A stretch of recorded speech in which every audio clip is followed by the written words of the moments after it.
Great. Well, we're delighted to be joined by Pierre Krähenbühl, the Commissioner General of UNRWA, who's here ahead of the pledging conference on Tuesday. So, Pierre, welcome back, and you have the floor. Thanks so much, Stefan. Ladies and gentlemen, good morning. Good to see you and good to be back in New York, indeed, as the main event of this particular visit, the pledging conference next Tuesday. Delighted to have the President of the General Assembly chairing that particular meeting with opening remarks by the Secretary General himself, for which we're grateful as well, and as we are for his continued leadership on mobilizing support politically and financially for UNRWA and its operations.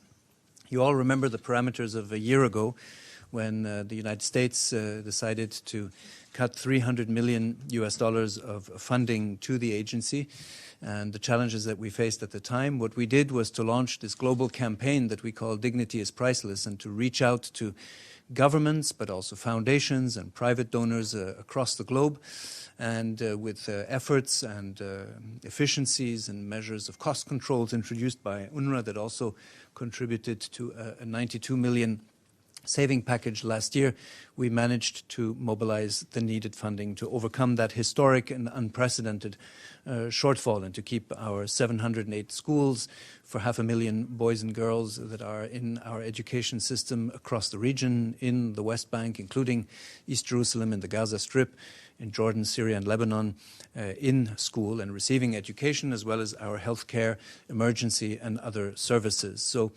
very much the first message to the participants in the upcoming pledging conference will be a renewed expression of heartfelt appreciation on UNRWA's side for the incredibly generous and active mobilization last year. You have to remember 42 countries and institutions increased their funding to UNRWA last year.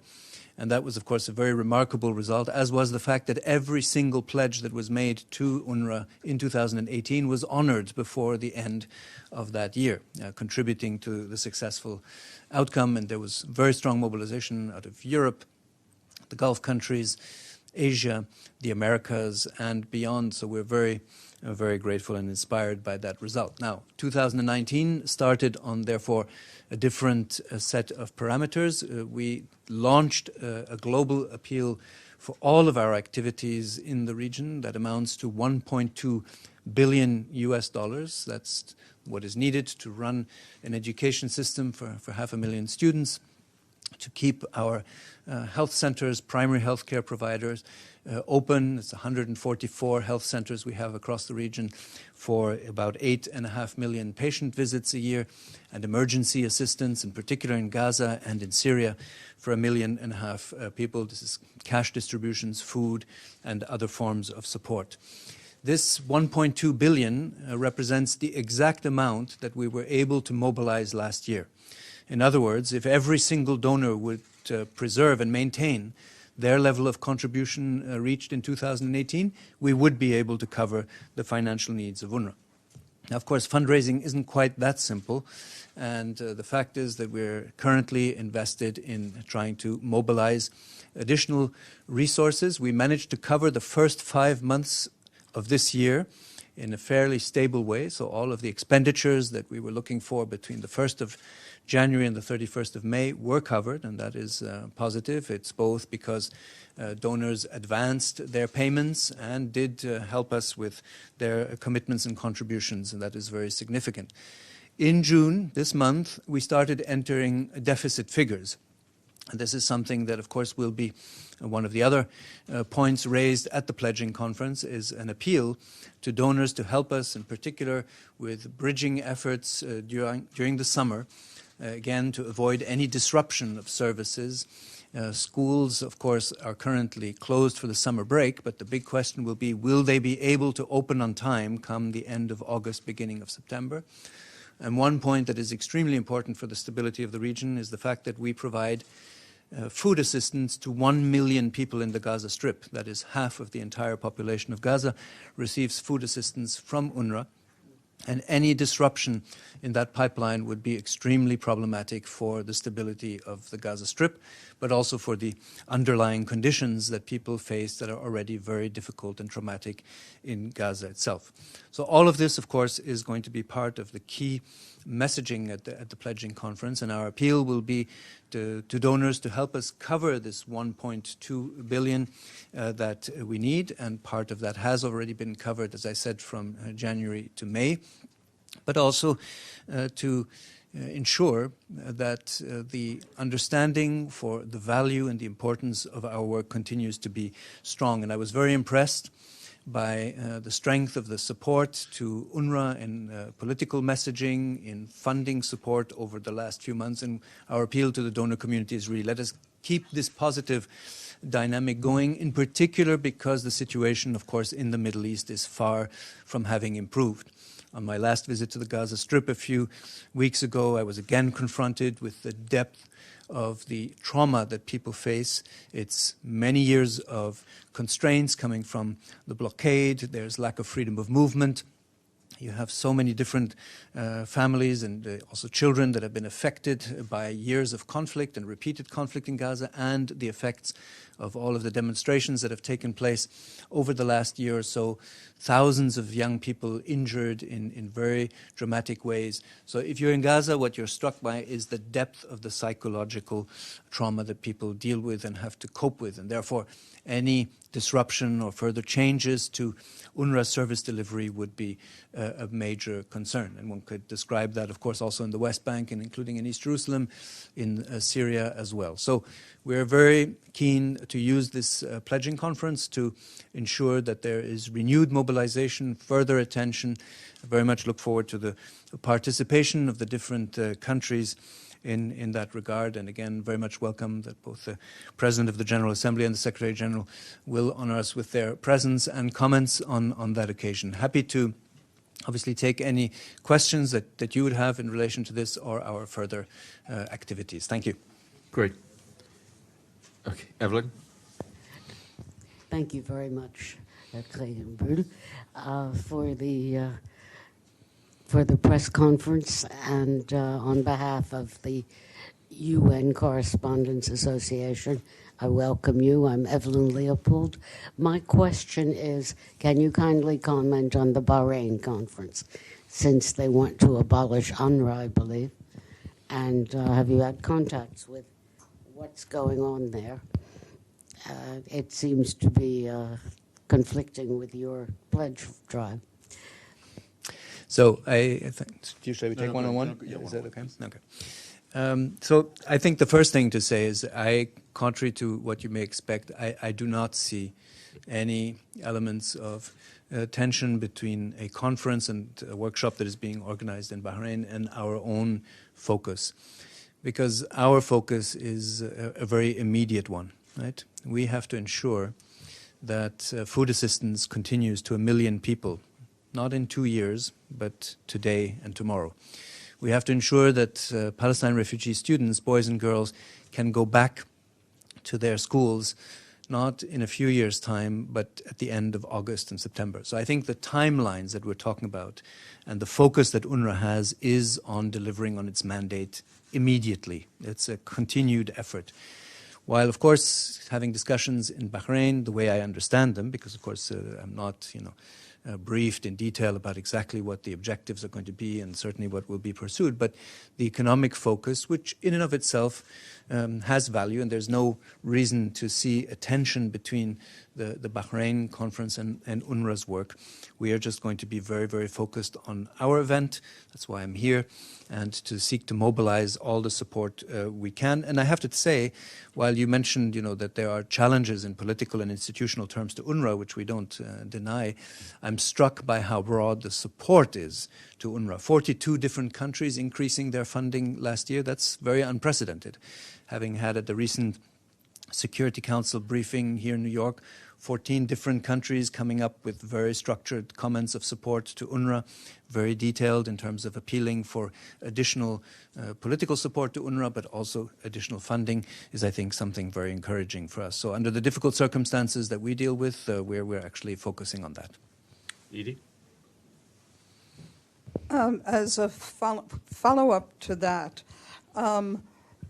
I believe that you were in the Security Council when Jason Greenblatt lashed out at UNRWA I don't think that you had the opportunity to respond to him directly. What would you say to him if you had the opportunity to his allegations that UNRWA was corrupt and should be replaced and etc.? Thank you. So 2 things. So first of all, I did have an opportunity because the President of the Security Council offered me an opportunity to address some of the questions that had been raised during the Security Council briefing. So I'm on record for have addressed those points. But let me just highlight in a nutshell what I think is important in this regard. What I said on that occasion was that it is absolutely clear that as the head of an agency like UNRWA, I understand perfectly that every member state of the General Assembly has making a decision about whether to fund an organization like UNRWA or not, and if so, at what level, makes what is, at the end of the day, a fully sovereign and voluntary decision. And that is something I take note of. So that can happen in the case of the relationship with any donor. Now, of course, when the United States made this decision last year, of course it came as a big surprise, and it was a deep regret. And why? Because precisely the relationship and the partnership with the United States had been such a robust, dynamic, and important one to UNRWA, not only in financial terms, but also in terms of the nature of the programs that the United States historically supported, invested in, education, healthcare, and other. So yes, it was a surprise. What I also said in reply was that while I fully acknowledge that it is a sovereign decision of any country to support UNRWA financially or not, what I did unreservedly reject, as I have done in the past, is the accompanying narrative that somehow suggests that UNRWA is a, quote, irredeemably flawed concept, unquote. This, of course, I cannot agree with because we have shown time and time again not only our resolve in terms of managing operations in some of the most complicated environments of the Middle East. I just want to recall here that in the Syrian conflict alone, we have lost to date 18 colleagues and have 25 who are missing as an extremely high price to pay for a very courageous and determined commitment and deployment in one of the most complicated and difficult contexts on the planet.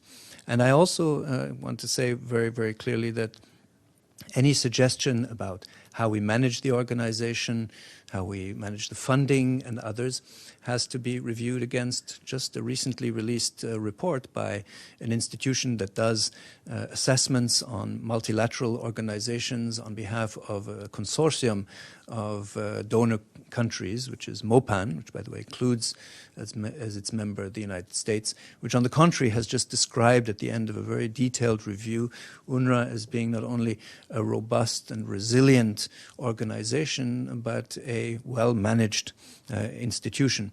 So I think we have shown time and time again how seriously we take these issues, and therefore, while again the decision to fund us or not is sovereign, I think I definitely did reject the underlying narrative that accompanies it. James? James Bays, Al Jazeera. First, a sort of big picture question. When you sit in your office, the Commissioner General's office in Jerusalem, and look at all of UNRWA's work, how bad are things? How grave is the situation for UNRWA? And then picking up on one of the things you said, a follow-up. You talked about the depth of the trauma in Gaza. Can things get worse in Gaza, and what are your fears? So, yeah, thanks, James. I think when looking at the big picture issue, a couple of points come to mind. The first is the almost complete lack of horizon for people in the region. And, when you think of the fact that the majority of the Palestine refugee community today is below the age of 25 years old, that means that these are all young people who were born after the Oslo Agreement.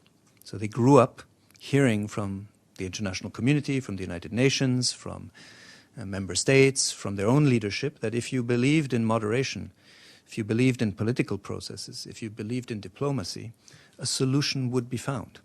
And yet 25 years on, that solution has still not been found, a solution that would be inclusive of their rights, hopes, and aspirations as it would be of the rights, hopes, and aspirations of everyone in the region, Israelis, Palestinians, and others. And that, I think, on a day-to-day basis, we really cannot underestimate what that means, that you have a community in the region that does not see where the political horizon is and very often doesn't see where the personal horizon is. And that brings me to the second part of your question on Gaza. We have 280,000 boys and girls in our schools in Gaza alone. Over 90% of them have never left Gaza in their lives. So that tells you something about the personal horizon that is impacted by the lack of political horizon, of course. But it means, so you go to the UNRWA schools, you spend 9 years in it, and then where does it take you next, right? What prospects do you have for employment, for moving out of Gaza and looking for a future elsewhere? So all these things weigh extremely heavily. And then think of the fact that 14 of our students lost their lives in the demonstrations that took place and in the events around the so-called Great March of Return. And forget for a second what everybody might have in their mind as the politics of the region, just simply what that means for the children, of course, themselves, their classmates. The fact that you have a number of benches that are empty the next day when you come to school, and how that impacts the psychology. Our health personnel has described the deterioration of mental health conditions in the Gaza Strip as of epidemic proportions. And so this is what leads us to say, nothing would be more important than a structured, renewed effort that would be inclusive in political terms. In the meantime, our focus is to deliver on the mandate that we have received.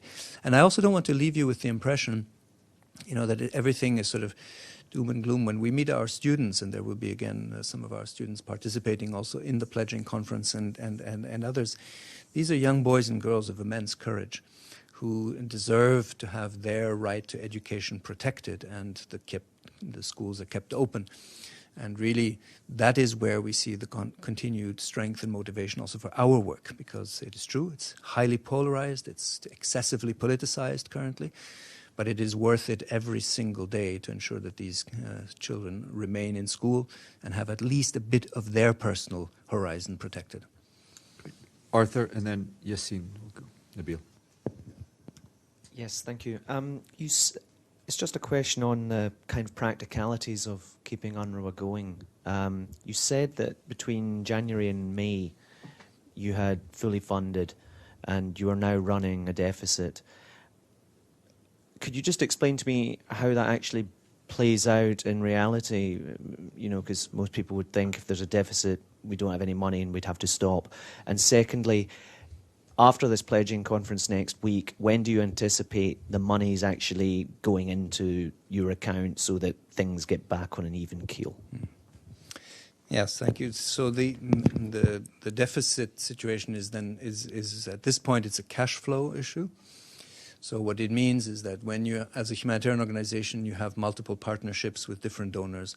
Some donors will tell you, I'm going to provide this contribution of X $1 million in February. Others will give their contributions in May, some in September, others in November, which means you have to spread out, of course, the income that you get over the different months. And there are always periods where donors will give more at the beginning of the year and a bit sort of around September possibly.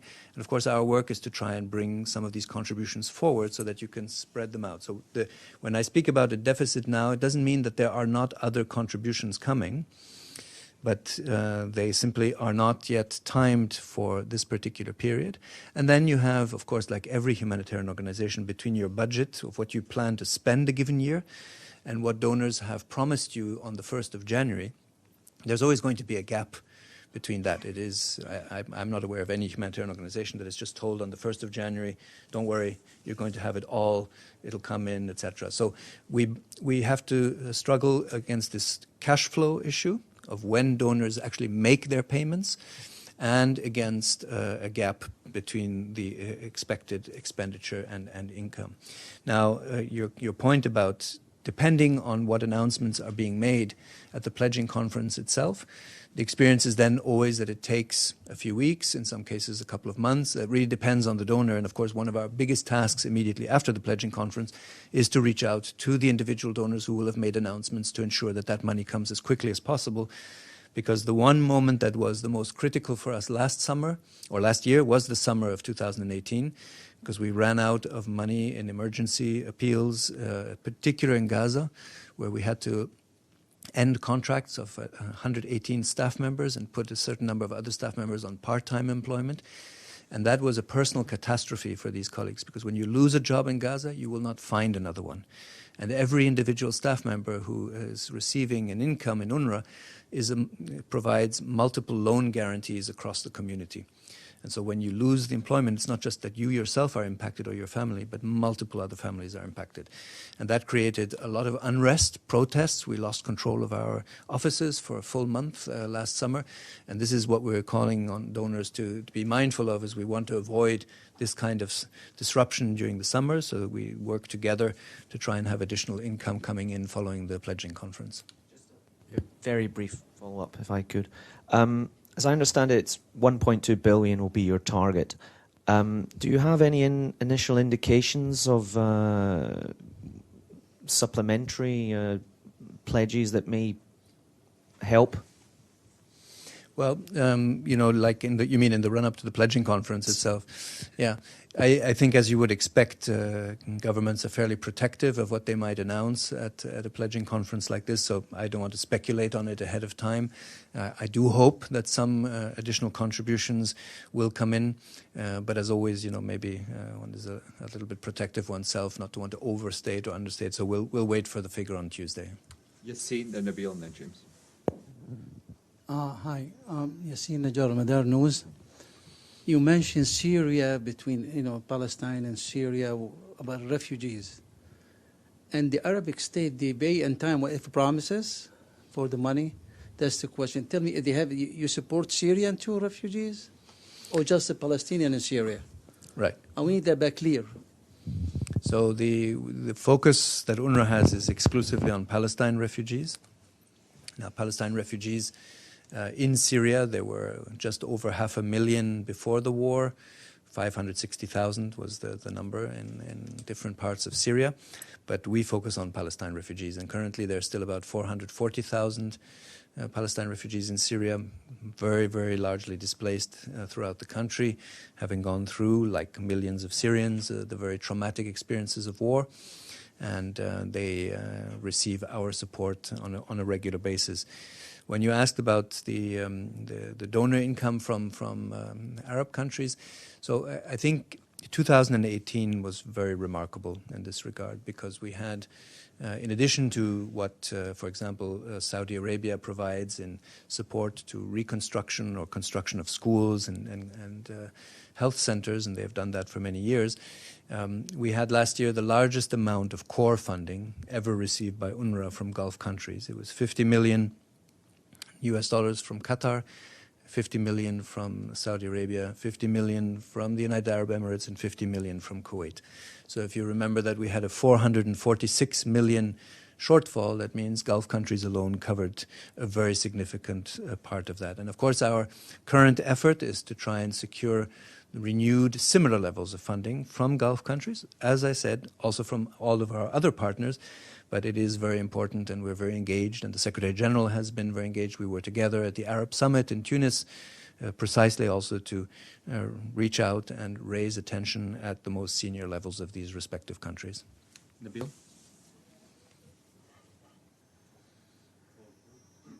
Nabil Abisab, Al Arabi TV. About the Palestinian refugees in Lebanon, can you tell us what's the budget for your services in Lebanon, or what's the goal for the next year? And do you have an estimate of for the Palestinian refugees in Lebanon? Numbers, if you can break down the numbers, please. Thank you. So the numbers of Palestine refugees in Lebanon is just around 200,000. It's, of course, a community that has faced very many difficulties, and some of them are related to the fact that they live in the same half a square kilometer that was given to some of the camp environments in the 1950s when they arrived. Many of them arrived originally.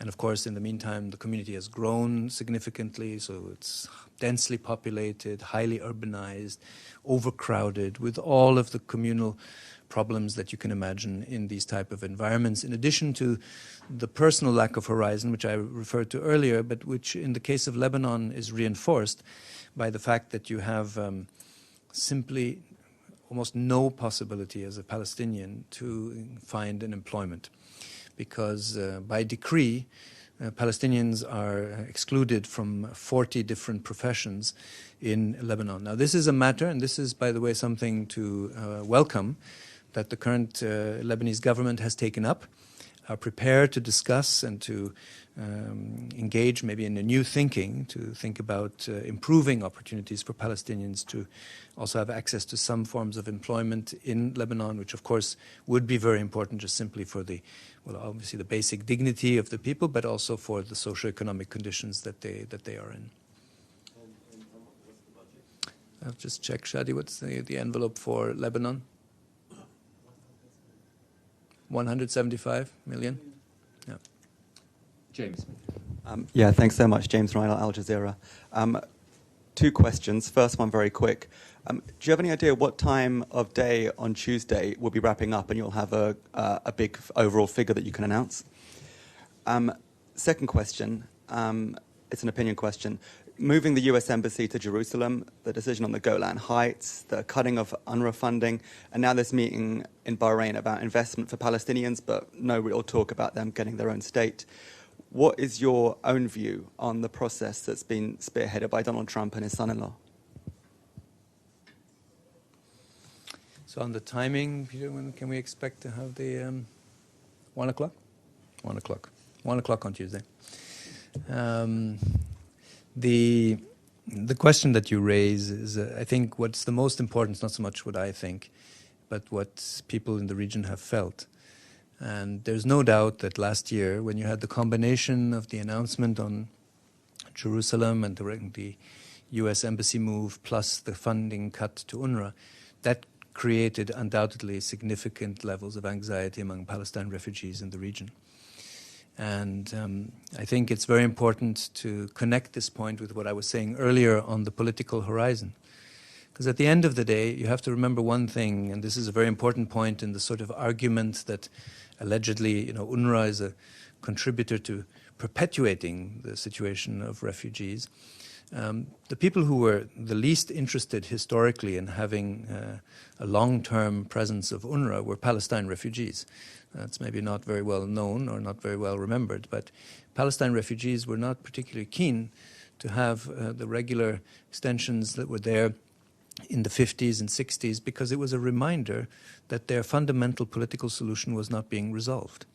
And I can just say that there is nobody in UNRWA today who believes that, another 10, 20, 30 or 40 years of UNRWA is the horizon that is needed for Palestine refugees. We need a political horizon. But I'm just seeing very little indication that we are progressing on that front in ways that would lead us to believe that Palestine refugees would feel included in a solution. And I think that's the most important. Peace agreements work if people are included in the processes, and I think that's what we are seeing. And again, I mention this not because UNRWA was tasked to deal with the politics of the region. We were not. We don't have a political mandate. But we do see on a daily basis, because we're confronted with it on a daily basis, we do see the immense human costs of the unresolved political circumstances and the unresolved conflict between Israel and Palestine. And that is why we do appeal for renewed efforts in that regard. But no doubt that the events of a year ago and others that you referred to created anxiety levels and increased anxiety levels among Palestine refugees. Great. Pierre, thank you very much. Oh, do you have time for one quick message? Sorry, I forgot. Yeah. Question. You at the outset you express some sort of optimism that you'll be able to meet the 1.5 billion that you have set for as a target. Do you think that you have enough pledges now that you will be able to meet the shortfall? So it's 1.2 billion for this year.